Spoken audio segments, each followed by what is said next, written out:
Hi everyone, it's Wendy. I thought I'd do something a little bit different this week, and that is a video blog.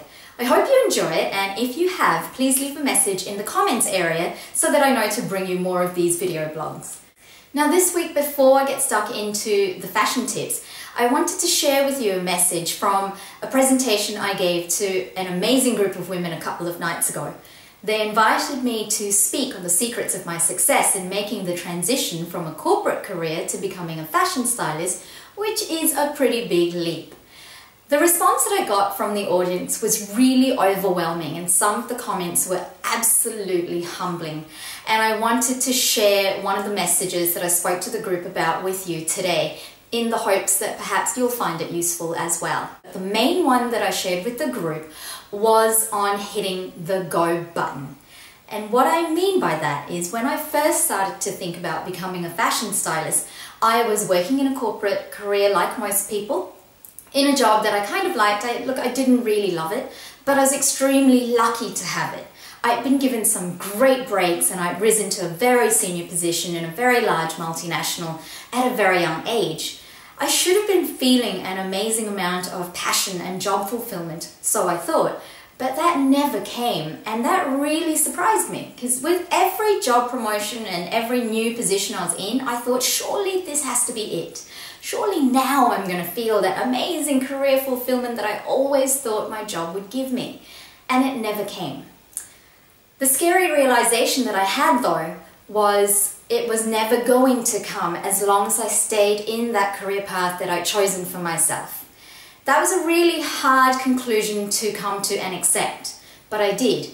And then I decided to do something completely different and throw in the towel and do something completely illogical for most people, which has become a fashion stylist. I mean, it was so far removed from my corporate career, it wasn't even funny. But I didn't let that stand in my way. I had no fashion training, I had no skills formally in styling, and there weren't any stylists around at the time who were willing to share their knowledge and mentor me to success. Now, as women, myself included, we can overanalyze and overthink a lot of stuff. That can then translate into a lot of self-doubt, and that can prevent us from actually achieving our lifelong passions. The self-doubt can represent itself in things like, am I going to be any good at this? Do I have the right skills and training for this? What if I fail? Or am I actually going to make real money from doing this? Now, in my case, I could have let all of those obstacles prevent me from hitting the go button. And I could have been stuck in a get ready, get set mindset for weeks, months, maybe years. But I didn't. I hit the go button, and for better or worse, I got my hands dirty, and I mean dirty. I had to learn from the ground up, and I made a ton of mistakes, a ton. But they are mistakes that have been translated now into such valuable life and business lessons for me, and I have no regrets about my decision. I know it can be scary, and I'm certainly not saying that you should make a rash decision, but I am saying, for those of you that are thinking about something that has always been your lifelong dream, sometimes you've just got to hit the go button. On to this week's fashion styling tip, and that is how to elongate and lengthen your legs. Now, you all know that I'm the 4'11" stylist, so I need any help I can get in this area, and I mean any help. And most women I know do want to try and elongate and lengthen their legs. They don't really want short, stumpy legs. At least I haven't met anyone so far that wants that, but you never know. So let's take a look at some of the shoes that will work for you. Now, the key trick with the shoe is to make sure that it's light.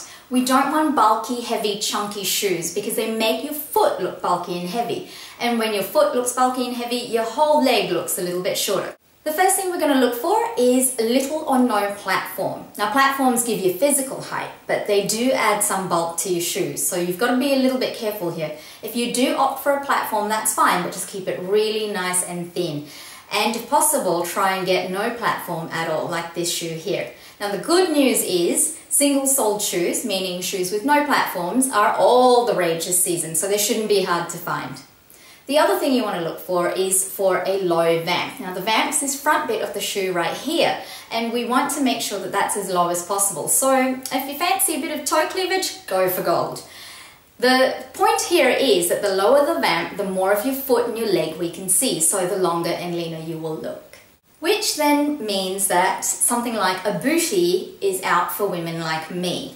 Now, it doesn't mean that you can't wear this. It'll still look great with jeans or pants, but on its own with a dress or a skirt, because there is so much vamp and it virtually covers your whole foot, it'll cut your leg off and make you look even shorter. Now, this is another great shoe. Again, no platform, and as an added bonus, it's a nude. Nude shoes will always make your legs look longer because it just looks like an extension of your leg. If you are wearing opaque tights, for example, try and match the tights color with your footwear color, and the same concept will apply. It'll just look like an extension of your leg. Well, that's it for this video blog, my very first, so I hope you enjoyed that. Again, please let me know what you thought, and I will see you very soon. In the meantime, happy styling.